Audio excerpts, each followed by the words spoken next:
be able to encourage innovation. As we talk of innovation, I would quote some statistics which say that 95% of all innovations fail, and therefore there's need for us to rethink whether it's just a question of innovation or there's another way to do it. And therefore, the idea of design thinking naturally falls in place as a remedy for the many innovations which fail. As we say, 95 are quite a number that fail. But somebody took time to understand the reasons why innovations fail.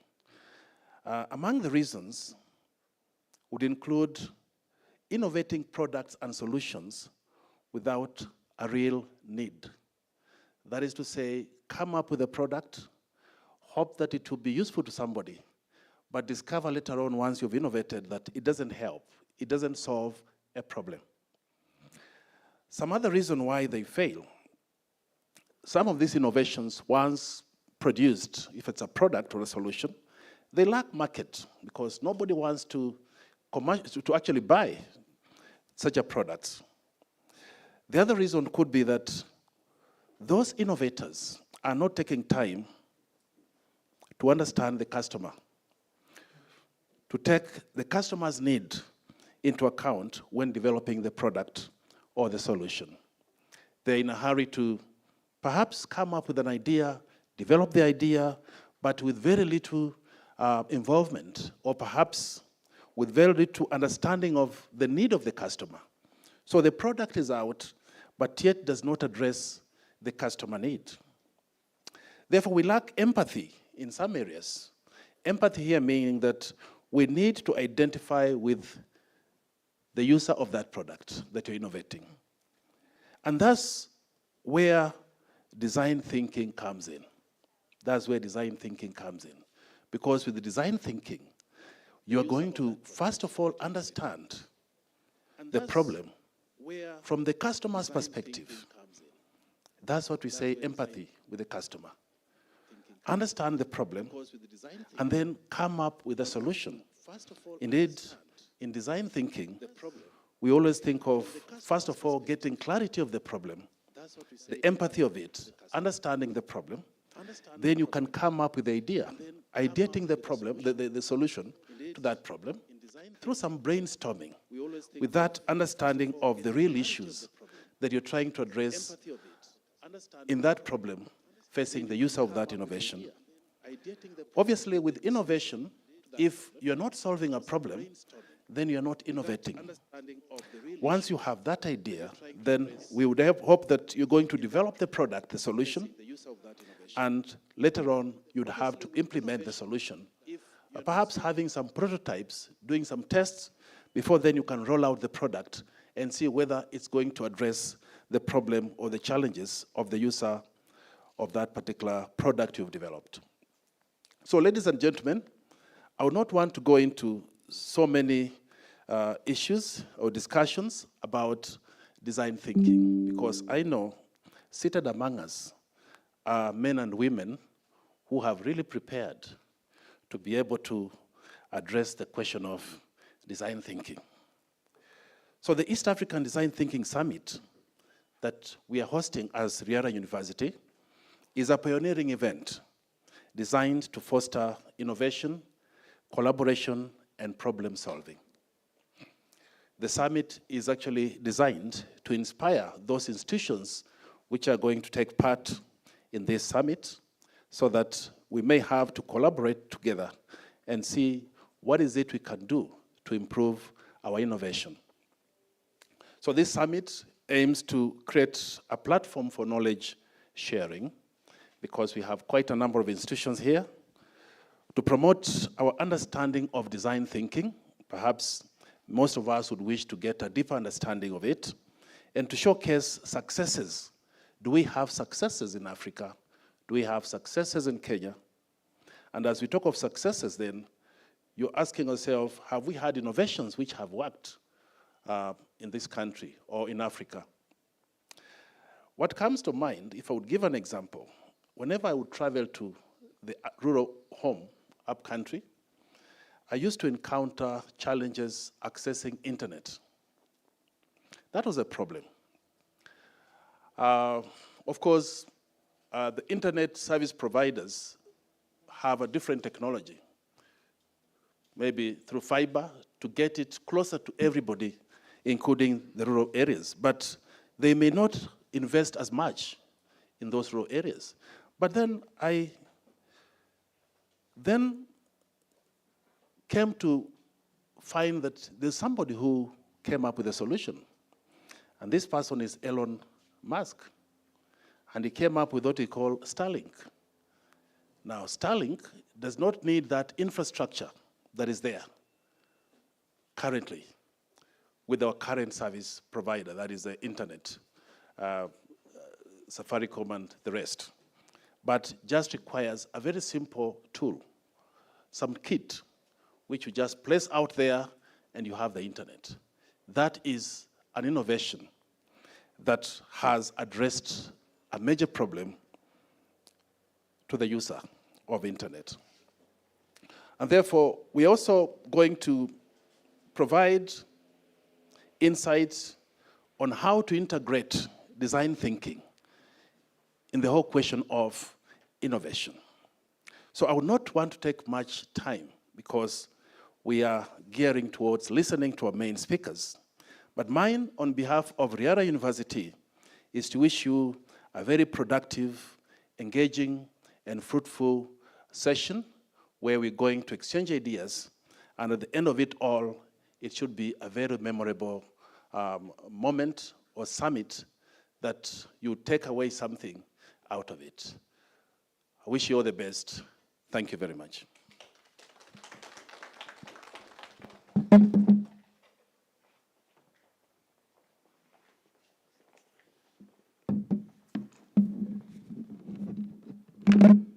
Thank you, Evans. And one more clap for Evans, please. Thank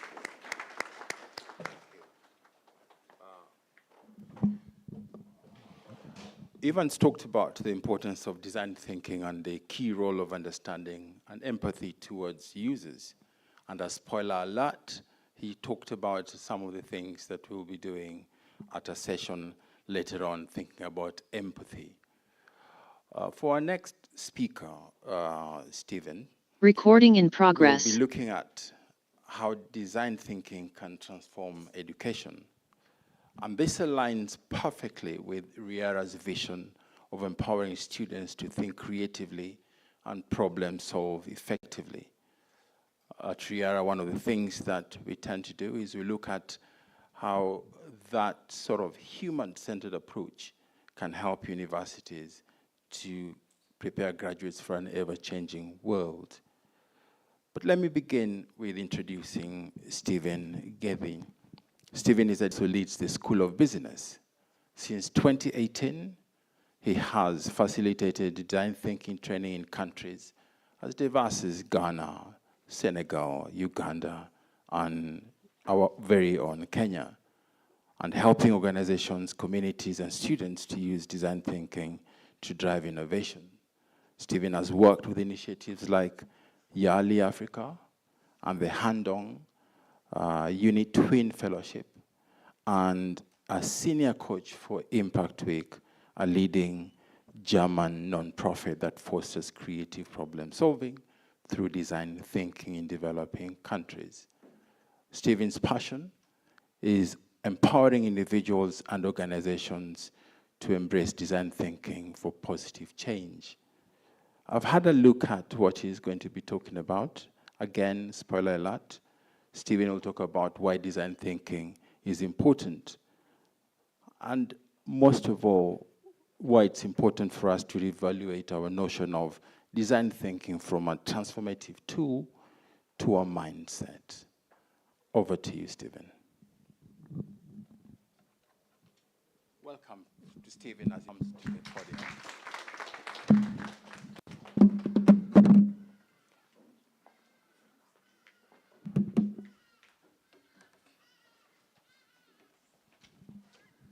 Good morning, everyone. My name, as has been said, is Stephen Gidi, a learning facilitator at African Nazarene University, but importantly, a design thinking coach. And I'm delighted really to be in this hall where design thinking is the talk. And also excited to see a number of professors who you have interacted with in so many forums, so I feel at home. Thank you for that introduction. I don't know whether my PowerPoint can be projected. Okay, all right, thank you. So allow me just to hover around, is that okay? Perfect. So the topic that I was given is why design thinking? But then, and I'm happy that Professor Evans talked about design thinking because my work will be rather easy. Because I wanted to start with, before we talk about why design thinking, I think it's important for us to understand what is design thinking. And I won't go to the academic side of design thinking, but majority of us understand that design thinking is a methodology, is a tool for problem solving. And I don't want you to even look at the word complex. I was telling one participant, we should be able to make design thinking as practical as possible. So it doesn't have to be the complex problem that you're talking about in your organization, in your community, in your institution. I remember when I was doing my house, I have 2 daughters and a young boy who is in grade 6. I had to involve them really to design their rooms. And anytime I smiled because if I was given the choice, the colors, the curtains, the lightings, maybe I would have thought different. But because they are the users of those bedrooms, they chose the colors and the theme and the lighting that they wanted. So design thinking is not so complex. We should be able to bring it down to the practicality of our daily life. So that is what design thinking is all about. But important is that design thinking and what makes it unique is the focus on human, is the focus on the user. So it's all about the user. You start with the user and ends with the user. Part of what had been mentioned is that you do research, you observe how are the users, what are the pain points with the users? And as you ideate and you test, you're testing with the would-be users. So the user focus in design thinking is what makes it unique compared to other problem-solving methodology or tools, because there are so many others. There's Scamper, there are 6 Hearts, there are system approach. Uniqueness of design thinking is the user-centeredness and also what I've been mentioned, the empathy. I want us to watch a video so that we can interact with design thinking firsthand. And this is, maybe some of you have heard the story of Richard Turere, a Maasai young boy who was firsthand experiencing the challenge that his family and community were going through. And this, in as much as is an implicit, he came up with a product without knowing he's using design thinking. So we'll be able to see design thinking in reality within our context.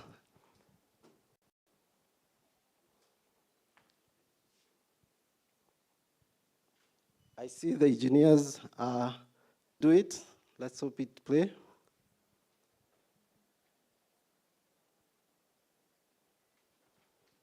As we wait for that to come up, I think the idea that we are a higher institution, and I'm happy we are in the room, in a room that's full of professors.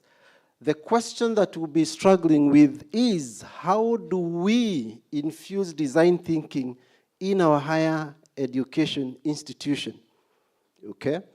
It's not a very old concept in Kenya, but it has been there. I remember there are two gentlemen we went with in Germany. I can see Dr. Patti here.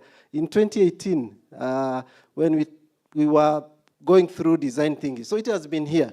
So how do we infuse design thinking within our institution? Okay. African farmers. Recently, I met someone who solved a complex problem using simple technology and creativity. But I learned a lot about electronics. Yeah. They never stopped coming. Richard was determined to come up with a solution to protect his father's cattle. He tried everything from lighting bonfires to scarecrows to electric fencing. Nothing worked. We tried so many things. One of them was this use of branches, because we wanted to make a fence that when the lion comes at night, he would not be able to see the cows inside there. But it didn't work, and they would just step on them and then go inside and kill the animals. One night, he made an interesting discovery. So I discovered that the lions will not come if someone is patrolling around. So I made lights that will actually trick them that somebody was walking around, but they were not there. And so the solar-powered lion lights were born. So the solar is charging this battery.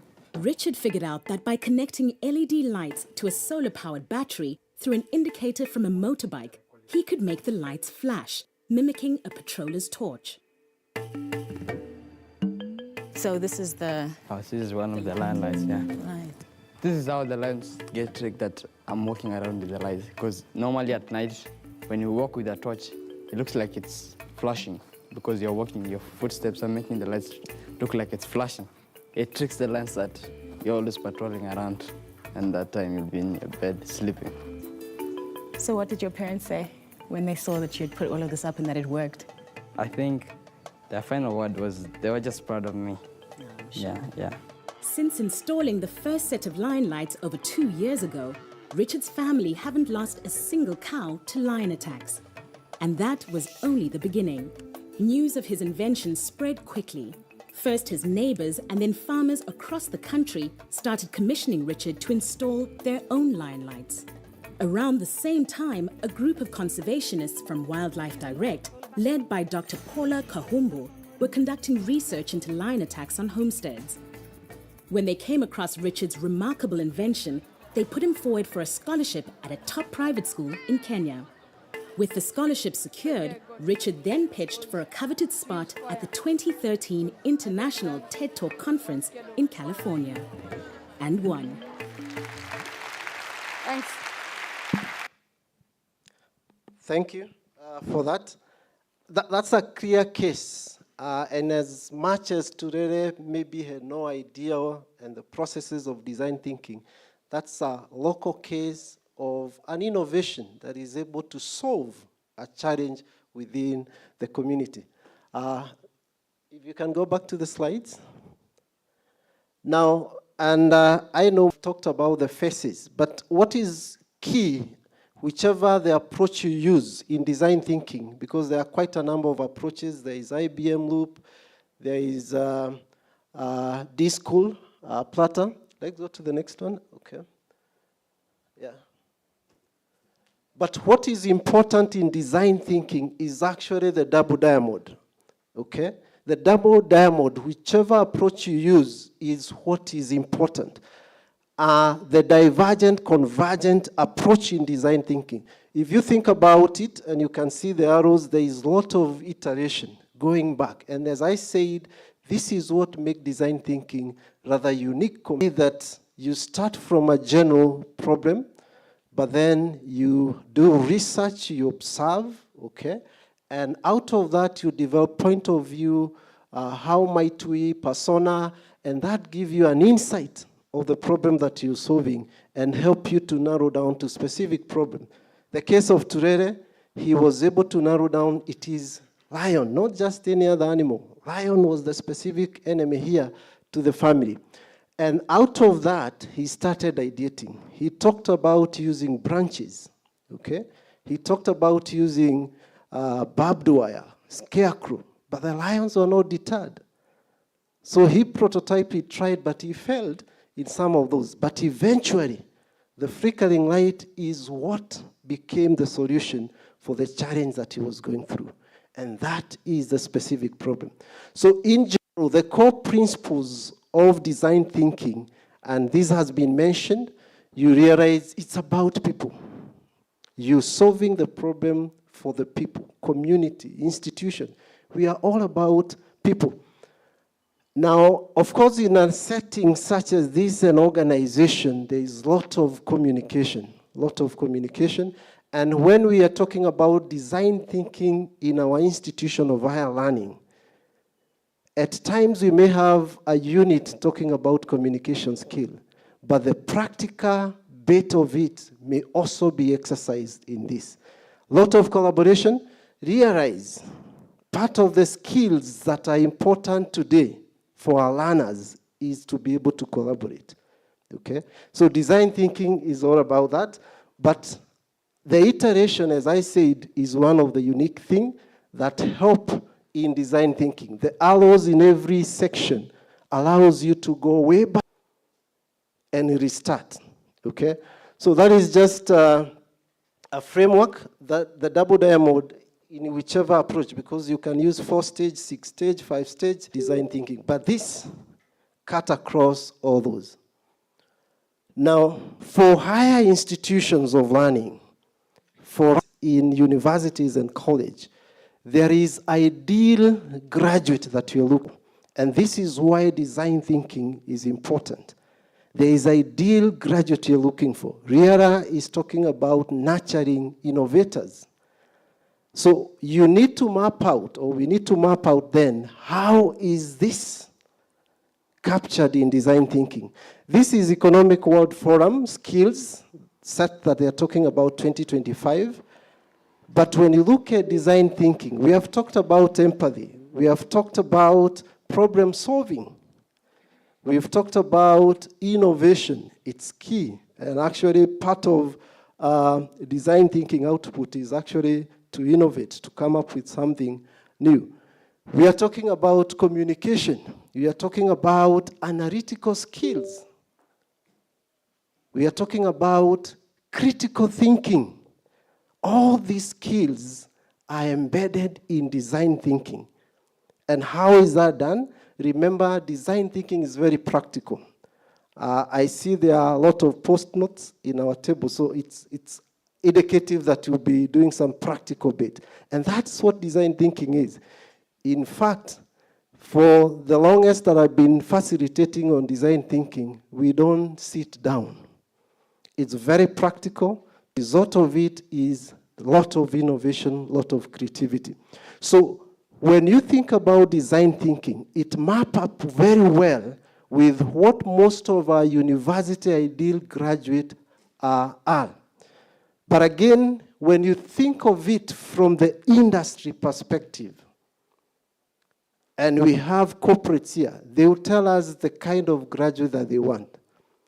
And part of what design thinking does is that it bridges practice with reality and theory, so that you're not just solving an imagined problem, but you're solving a challenge that exists in our society, that exists in our institution. And that is probably part of the encouragement that you should get as a higher institution, to think about how do we infuse design thinking in our programs, okay, or in our institution. We have been training entrepreneurs as a unit for so long, but how much have you infused design thinking into that? And my colleague talked about transformative learning. That is where it starts, okay? Because for, again, longest that we've been there, the faculty, the lecturers have been sage on the stage. But when you push ourselves to transformative learning, then we allow the learners to take center stage. And that resonates well with design thinking, where we are saying, who are the user, even for education system? It is our learners, it is our student. And if you're able to incorporate that, we will definitely see transformative, and the result will be out there for us. And for institutions, again, remember we are into teaching, learning, and research and innovation. And mostly the innovation is also, as it was mentioned, not an area that we do well, especially on this side. Part of what can help us to move toward innovation, which helps university in ranking, is also design thinking. But we have to be serious on this. So in my conclusion, and this is what I've talked about, that we have to look at design thinking as a transformative tool. And by the way, design thinking is not just in business. It cuts across, and it works well when you have multidisciplinary and people who have different perspectives. In my institution, we have such an event, and we combine all schools in the teams that take part in design thinking, and the results are evident. You have a scientist, a computer science, a psychologist, a lawyer, an educationist working together, and what they'll come up with will be something that resonates with the users. But we might be starting with design thinking as a tool, but the idea is to move it to mindset. A mindset means we will not struggle to use it. We will not even, we will not have to switch on or off when we are resorting to design thinking. And that is where we need to go. Then the other bit is that for design thinking, where we are currently is designing with and by, not for. And corporates have moved way ahead. They are talking about collaborative, co-creation. So that is what design thinking at this point is talking about. We want the users, be it community, be it customers, to be part and parcel, to actually take heavy load in creating and having a say in the solution that we are coming up with. And then I like this, the second last, that design thinking is also pushing down problem solving. The same way we have devolved government in our country. When we empower our learners, our students, and even community with design thinking mindset or tools, then they become empowered to solve for the challenges that they are facing. And one for me that fulfills my heart anytime I do design thinking training to a community is actually realizing and seeing them smile when they actually see they can be able to solve for their problem. They don't have to wait for an outsider. Within themselves, they're able to solve for their problem. I'll leave you with this quote, that the future belongs to those who can think critically, collaborate effectively, and innovate relentlessly.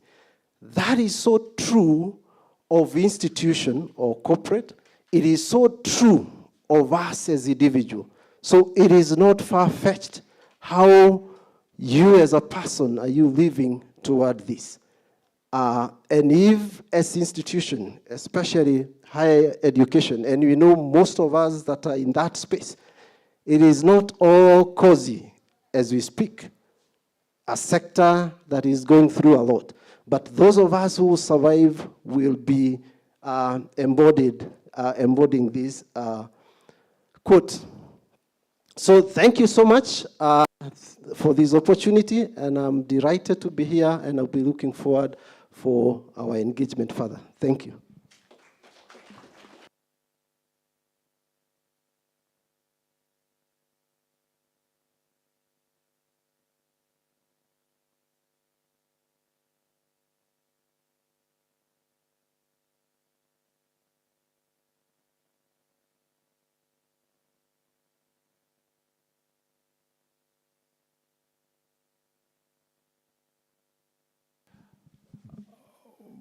Based on what Sivina said, what I wanted to start thinking about, if you're from institutions, what kind of challenges do you face at your institution that design thinking might help to address. And also start to think about this. How do you see design thinking fitting into your curriculum and institutional strategies? It was good to hear the link that Stephen made between design thinking and employability. What is true is that the higher education institutions are at a crossroads, such as adapting to rapid technological advances and meeting diverse student needs. And not just that, we are also facing challenges in preparing graduates for an unpredictable and ever-changing job. Get these challenges that I've talked about.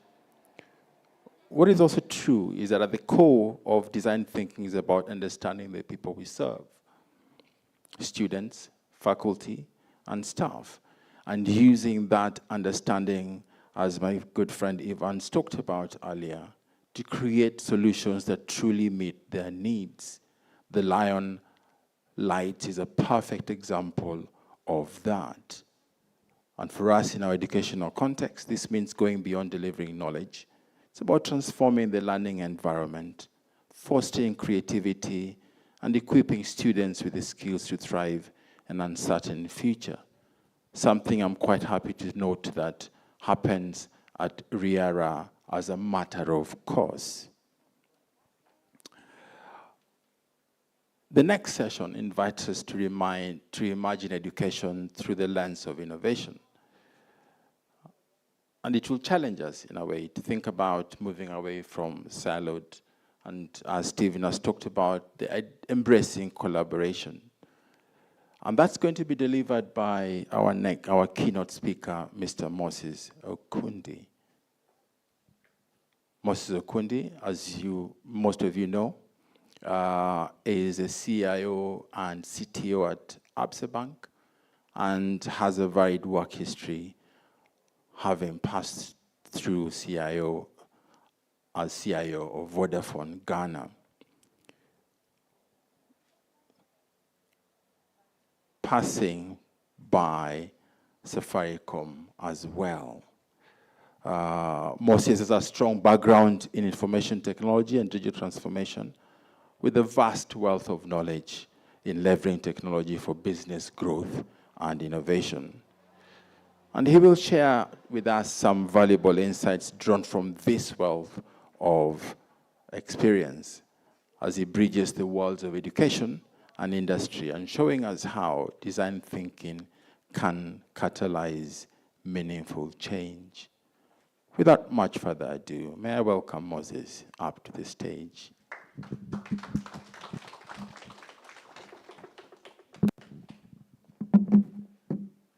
you very much. Good morning, ladies and gentlemen.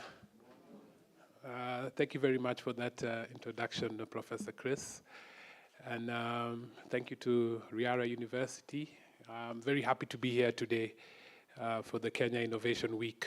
And it is an honor for me to provide the keynote address. So thank you, Professor Wanja.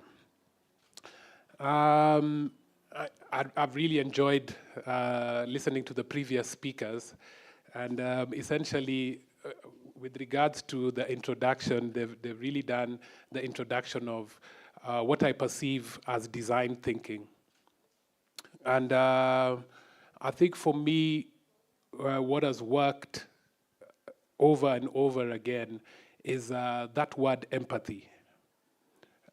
Being able to really put on the user's shoes, or as we say in industry, putting on the customer's shoes. Indeed, I have the privilege of enjoying quite a bit of experience for over 2 decades now, working in technology, both in the telco space, in Kenya, in Ghana, afterwards joining the banking industry, which I've been in now for a period of 3 years. And all the while, my primary role has been how can we leverage technology to create value for the business, to create value for the customers.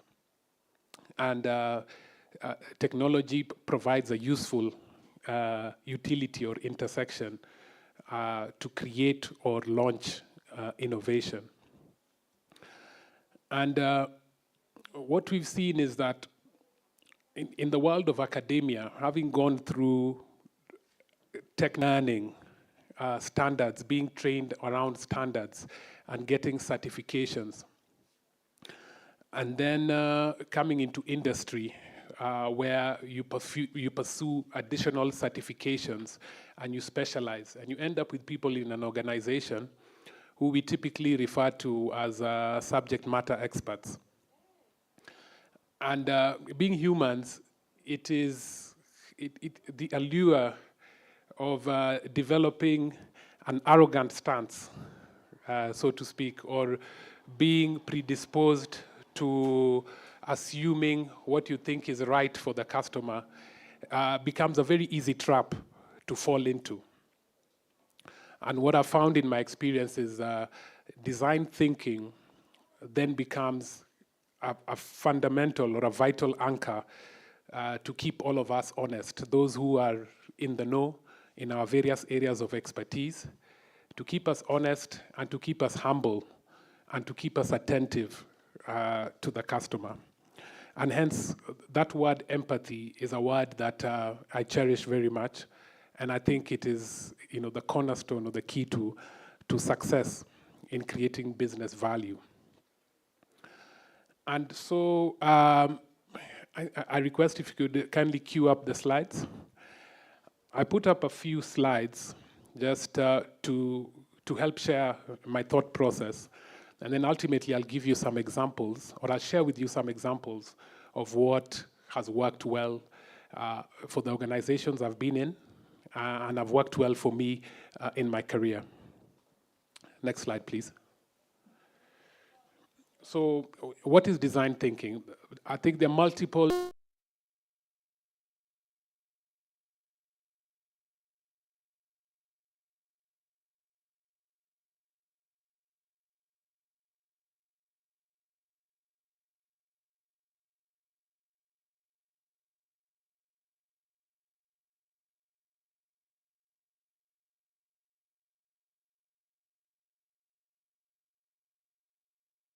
have their own version of design thinking that they call the working backwards methodology. And through that very rigorous process, I encourage you all to look into it. They have a process of the 4 W's and the 1 how. And the one why it's titled The Man with the 4 Wives is the 3 W's, the 4 W's rather, and the last H. So it is a useful way of remembering it. And so, as the first question, who is the customer? Because the customers can be multiple customers. It might not just be the person purchasing a solution from you. It could be some of the stakeholders within the ecosystem in which your product lands could also be a customer. What is the customer's problem or opportunity? What is it that they want? What are the customer benefits upon landing that opportunity? And what is the customer experience going to look like? Remember, all of this is a process that an autonomous team, and I'll talk a little bit more about autonomy a little later, goes through before writing a single line of code or before commencing any form of development. And the utility that this then provides, it allows you the room and the bandwidth to course correct, because the alternative is to come in with that know-it-all hat, so to speak, or that subject matter hat, develop quickly, land it, and then realize that the uptake is low, or it does not resonate with the customer. And what then that means is to pull the product out of the market and build again from scratch.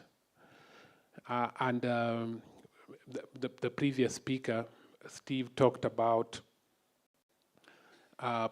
Post-it notes, creating prototypes, and testing well before delivery.